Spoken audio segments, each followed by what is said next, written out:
Hello and welcome to I Can't Believe It's Not the Mouse, the podcast all about animation not made by the mouse. I'm your host, Dr. Van Macias, and today I'm going to be talking about the subject of movies based on shows. This is mostly going to be focused on movies where they're actually connected to the show's lore. It's not going to be like, okay, this is kind of like a reboot, like any of those live action movies where it's like, oh look, the animated show came to the real world, unless it's directly connected to the show in some way.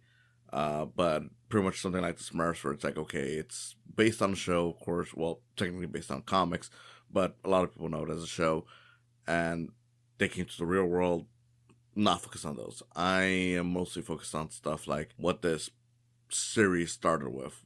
Stuff like Transformers the movie, the Powerpuff Girls movie, Bob's Burgers movie, the Simpsons movie, or even the anime stuff where you have movies like Dragon Balls, like the Dragon Ball Z stuff, whether it's the ones that were canon, like the superhero, Battle of Gods, or the earlier stuff like Dead Zone, The Trio of Might, or just any of those type of movies. You also had, of course, your Sailor Moon movies. Didn't really watch most of those, so I'm not gonna bother. But just generally speaking, that kind of stuff. This has, of course, been a common thing within the show, movies based on shows, and I just figured, like, okay, let's talk about my general feelings about these things. I've shared it before, but just to kind of gather it in one place, this is where it's at. Before going any further, I just want to remind you, if you're watching this on YouTube, go ahead and subscribe,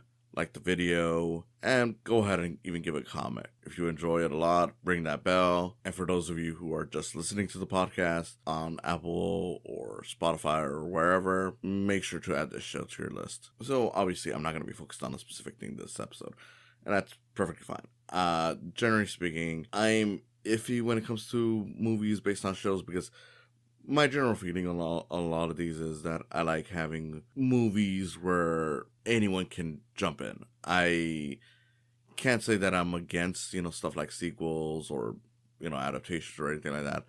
But normally speaking, the better ones usually have it where you can enjoy it even if you've never seen a single episode. I mean, me personally, one of the best examples of this was the Beavis and Butthead movie, Do America, where as a kid I was not a big fan of Beavis and Butthead because I just thought they were two annoying idiots, which they kind of are, but the quality of the writing was not what I expected. I thought it was literally just, here's these characters who are always very stupid, doing stupid things. And then it turned out like, okay, so there is kind of a level of humor in there that I did not expect, which is basically that throughout the show, you got people who overestimate Beavis and Butthead's intelligence. And as a result, it's kind of like, well, who's the real idiot here? The person who clearly sees idiots right in front of them and thinking that it's all part of some plan or some trick or something like that, or the people who are straight up idiots. When it comes to the movie, again, I never really seen it. I'd seen the show. I got into it because I thought, like, okay, the premise sounded kind of funny. Like, okay, so these guys are looking for their TV. And, of course, years of people saying, like, no, it's actually good. I was like, okay, fine, I'll, break down. I'll watch the Beavis and Butthead movie.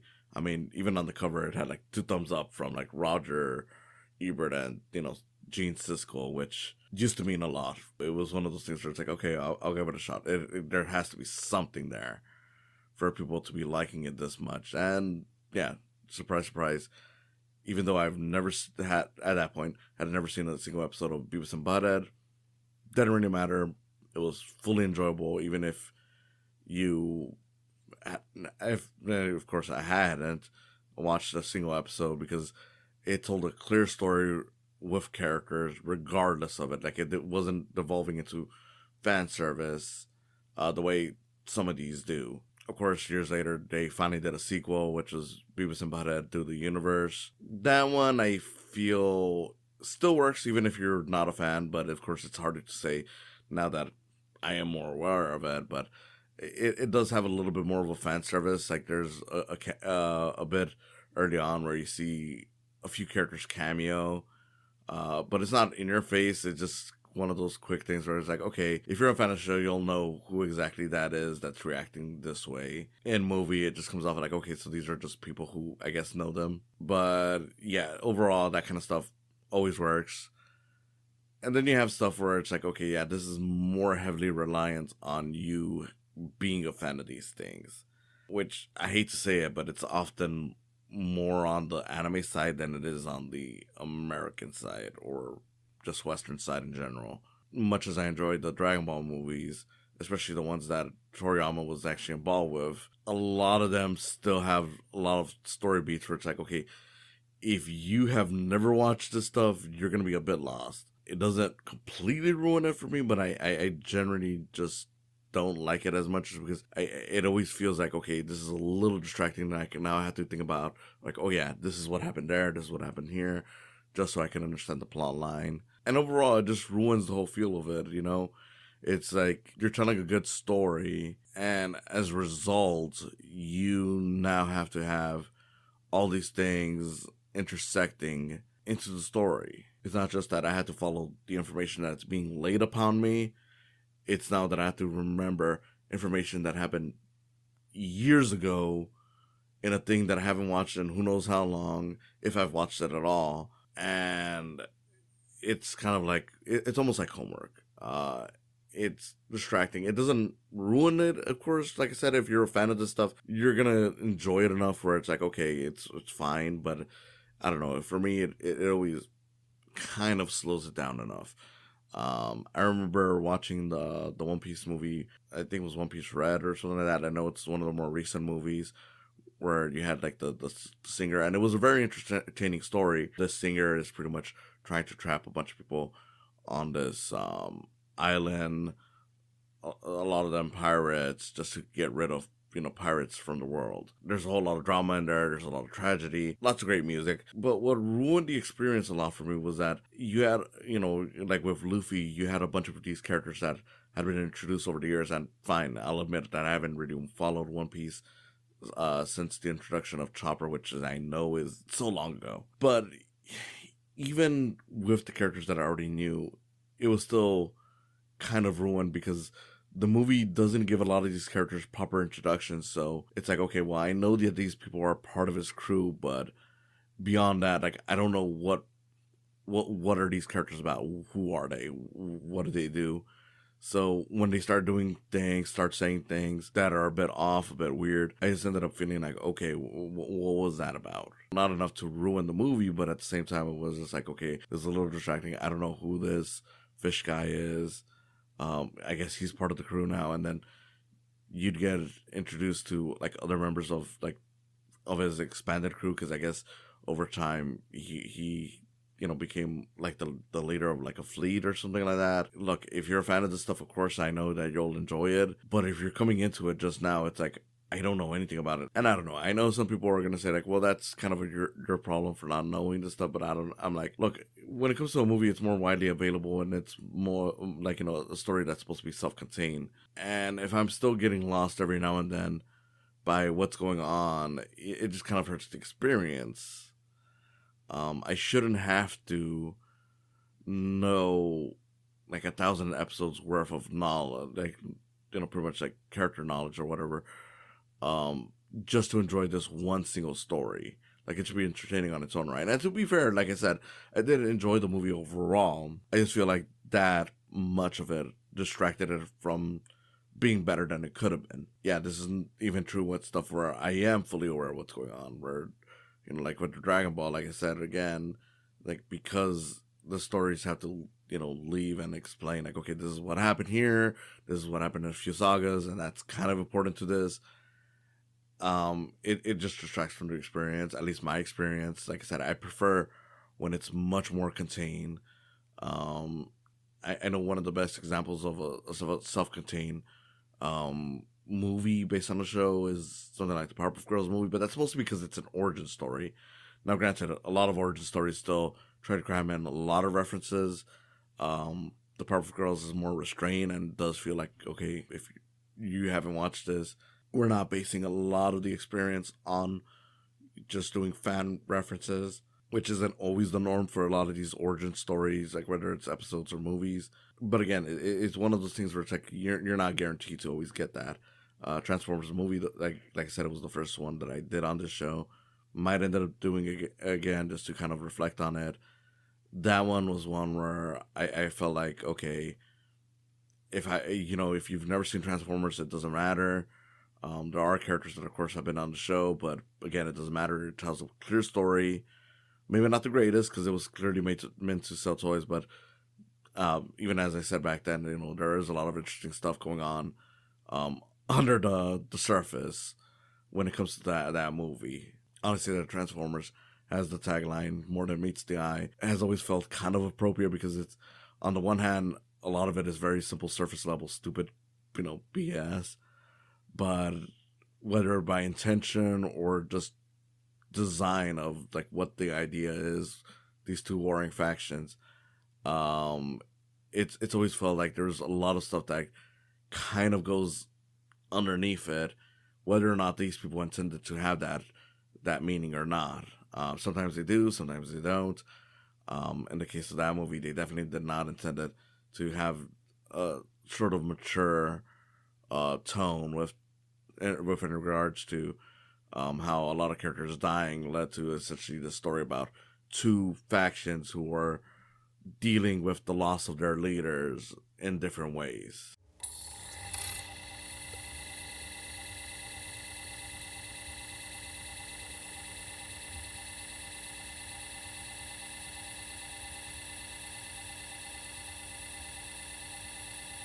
Of course, sometimes it can be hard to say whether or not the story works, regardless if you're a fan or not, because you're already a fan. So it's like, I don't know, maybe the stuff that you think is easy to grasp is not as easy if you actually never watched it, but to your mind it does, just because it makes so much sense.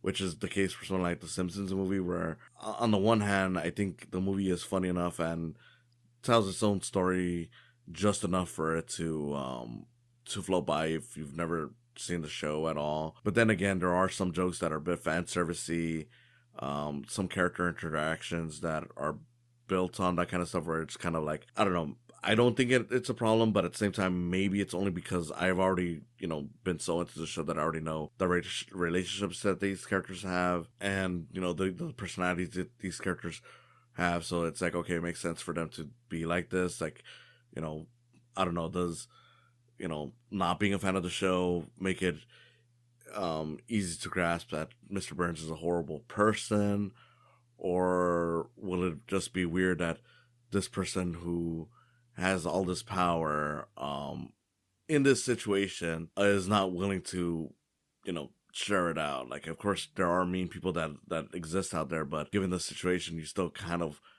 it still leaves me to wonder whether or not people will fully accept this as a just an easy answer. I think so, but you never know. And then you got something like Bob's Burgers, which I love the movie. I think it's one of the best movies based on a TV show.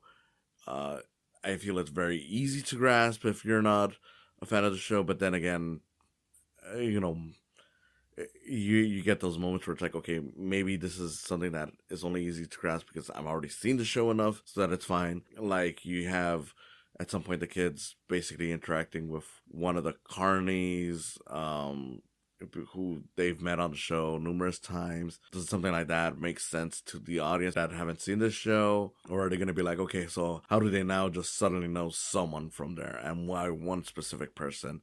If they know someone, wouldn't they know multiple people or something like that? Like, I don't know if that's ever a question that pops up in people's minds who aren't fans of this stuff, but I don't know. It's one of those things where it's like, as the way I feel the story is told well enough to where it won't matter to anyone who isn't a fan, but it could always have that potential. I don't know. I do think in that regard, the Western shows are stronger when it comes to their movies, that they're more welcoming. Also because, even if they don't bring a lot of the stuff up as much on their shows, I mean, you got a lot of these that have celebrity voice actors showing up, and it's not always people that can get back in the show, so it's a little awkward when they don't reference it. But then again, some of these are like their series finale or come right at the show is ending, so it doesn't really matter in the end. But I don't know. It at least always feels like it's part of that world to an extent, which is something that I can't say about anime movies, where a lot of them just feel like, yeah, these are clearly just side stories that have no connection to their world, which kind of drags it down because it just feels like, okay, well, there's no stakes here if we already know that the manga goes and continues from this, and nothing of this will ever matter. Like at the very least, even with TV shows, like I said with The Simpsons and whatnot, they'll occasionally reference something that happened in the movie, so it kind of tells you like, okay, so there is some weight here, regardless of whether or not things turn out bad or there is some big shock. Then again, on the other hand, the one thing I will hand it to anime adaptations is that they often feel just right for that world. Of course, they're clearly not actual connected material, but at the very least, they never feel like, okay, um we're just doing this bigger story because we can. I can't remember who mentioned it. I think it was Seth MacFarlane back when there was a lot of talks of doing like a Family Guy movie. One of the things he was not interested in doing was a Save the World type story, which at that moment it kind of hit like, yeah, a lot of these TV show movies are end of the world kind of scenarios, which sometimes it's fine, but sometimes it's a bit weird. Like you'll have something like SpongeBob, for example, and I love the first two SpongeBob movies. The third one's kind of mixed. Um, and you'll have like, okay, so suddenly in the first movie, it's like, okay, Plankton now wants to rule the world, which yeah, he's had hints of that before, but he's like much more intent on being evil and being cruel compared to how he is like in the show. You got something like the Hey Arnold movie where it's like, oh yeah, we're now gonna destroy the whole place they live in to turn it into a mall.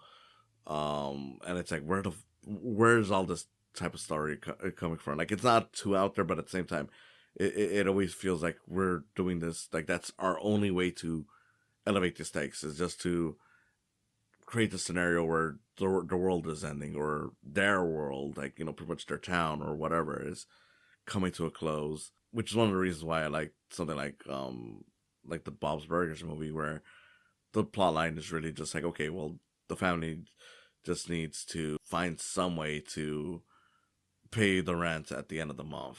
There is some more intense stuff that happens, but it all feels natural from that. I mean, granted, this is a thing that I will say that it benefits when it's an action related show like Transformers, which is why it also tends to work with anime. But I feel like even with anime, they at least, like, even when it's more, I don't want to say more combat, since a lot of them are action based. It's hard to find an example off the top of my head. But I find a lot of them are just like, okay, this is just a simple thing, and it's continuing off of whatever the show is without going too over the top. So I'll give them that much, but I don't know. I guess what I'm trying to say is that it would be nice to see more shows based on more movies based on shows that acknowledge that the world of the show is not this action heavy end of the world scenario thing. You can do stories where it's just like, okay, well, this month, um, the characters have like a talent show, and that's what the movie is about. I would kind of prefer that, if they did more stuff like that, where it's like more character specific, more in tune to the world, instead of just going like, okay, well, we need to find some way to blow everything up. And if you have to, at least find a way where it feels natural to that world. It's not even really all that specific. At the end of the day, I do like, of course, movies based on anything. It doesn't really matter. And I think that a lot of these are interesting. It's just I wish some of these would understand, like, okay, you're not just making this for your audience now, you are making it for an audience outside of them. So do try to keep the plot line simple enough to where it makes sense for everyone. if it starts to feel like homework, maybe reconsider what you're telling. Anime definitely has to figure out how to introduce characters into their things, while making it more newcomer friendly. I feel. I know some anime fans will probably disagree with me. That's fine. I don't care. I just think that, from my perspective, it would be more beneficial because some of these are still really good movies on their own right, and they have some good stories, and it just kind of hurts that suddenly I have to know all these things, and it kind of prevents me from jumping in. Like, and that's one of the big things is like the fact that you're doing this movie based on this show means that there is going to be a wider audience because it's going to be something bigger. It's going to be something that's going to be playing in theaters and whatnot. So it's something that will attract people outside of the fandom looking at it. And if you just focus on that and just kind of deters people from wanting to join in, whether it's because they ended up not liking it because they got confused by some of the stuff, or they just felt like, okay, well, I guess, you know, there's no welcoming me. There's over a decade's worth of material probably in this show, and now I'm not gonna try to jump in if it gets this confusing to where it's hard to follow, even if you're doing this 90-minute story. I don't know, just the general way I feel. Overall, they're fun. Sometimes they're not. In any case, thank you for listening, and I'll see you again next time. Thank you for coming on today. If you enjoyed this, please consider subscribing to my YouTube channel where you'll see video versions of these podcasts. And if you just want to listen to them, there's always the option of just following the podcast on their various sites, whether it's Spotify, Podbean, or Apple Podcasts. Whatever you choose, I hope you continue enjoying these. And if you want to support me even further than that, there's always the option of Patreon. And in any case, again, thank you for listening, and I hope you have a wonderful day.